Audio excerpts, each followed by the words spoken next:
Fairy Tail is such a great series, but yet there's a lot of stuff that we don't know about in the series. So today I'm gonna be talking about the top 15 mysterious things in Fairy Tail. Now coming in at number 15 are Gray's parents. Now we've seen Silver, we know that's his dad, but we need to find out about his mom simply because it will be injustice to not find out about both of Gray's parents simply because we know about Lucy's parents, we know about her mom and her dad, and we're about to find out about Urza too. So I do think that we need to see the rest of Gray's family tree simply because I think it would be injustice if we don't get to see the main character's parents. Coming in at number 14 is God Slayer magic origin. Now, like Dragon Slayer magic, we know that comes from dragons, but who taught the God Slayers their God slaying magic? I mean, ever since the God slaying magic was introduced, I've always been so interested and fascinated in the origins of God Slayer magic. So I hope that we do get to see that pretty soon.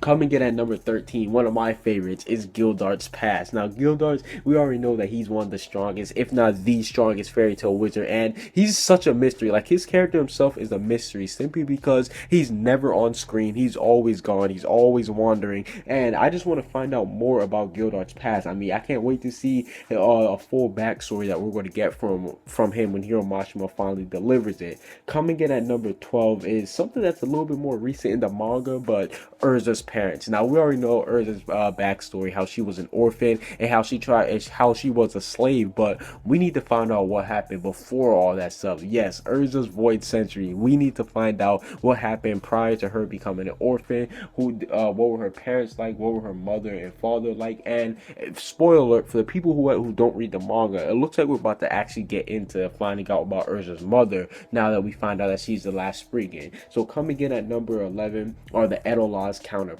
Now, I don't know about you guys, but even though Etolah's wasn't my favorite arc in the series, I still do enjoy the concept of them being different people from a separate universe or a separate world. And I just think that it's just so weird that some of the biggest people in the Earthland world, like Zeref, Mavis, they don't have any counterparts. So it has me wondering, do these guys have Etolah's counterparts? And I doubt that we'll be able to see them, but it would just be cool if we found out if they had Etolah's counterparts along with other big characters. Like, for example, the dragons or something. We know that Grandini, Wendy's dragon, she has a counterpart. So what about the other dragons? Did they have one? Coming in at number 10 is what is Zeref's journey. Now, we know Zeref has been alive for 400 plus years. He's been doing a whole bunch of stuff, but I need a full, like, in-depth backstory. I'm not even gonna lie with you guys. I need a full in-depth backstory about Zeref, man. Simply because that's my favorite character, and I think it'd just be cool if we got to see more of him.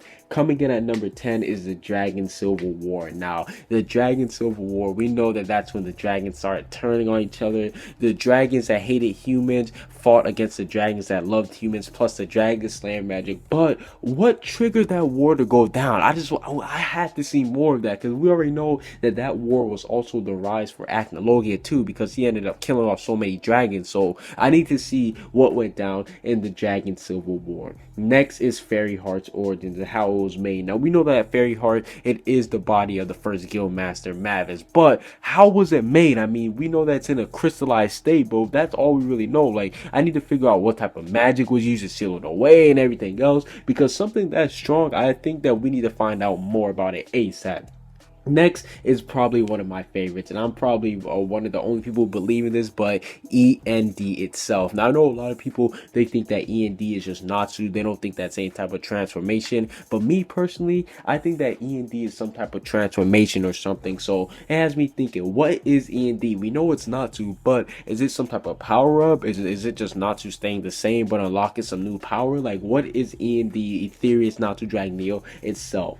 Now, the next one is probably one of the most spookiest, and it's God Anxaram. Now, anime onlys, they don't know what this is. They don't know anything about him, but let's just say that this god is probably one of the most important gods in the series, simply because he's the one that cursed Zeref, and he cursed Mavis. So we have to find out more about him. And hey, what if we even get to see an arc of Natsu and Zeref versus him? I think that'll be dope. Coming in at number 5 is Zeref's personality. Now, a lot of people, including myself, we just assume that he has a split personality and that he was either being possessed, but to be honest, we don't really know about it. Like, we just think we can make all the assumptions we want, but we really don't know, and I just can't wait to find out what's up with the two different split sides of Zeref.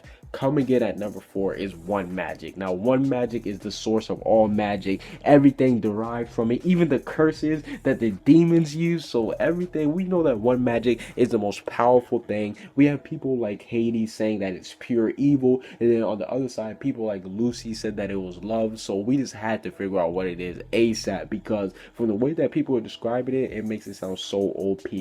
Coming in at number 3 is E&D's creation. How was E&D made? We know that Zeref created him, but I need to figure out, how did he do it? How did he make Aetherius Natsu drag Neo? I just want to see like the process and everything. So that's why I got at number 3.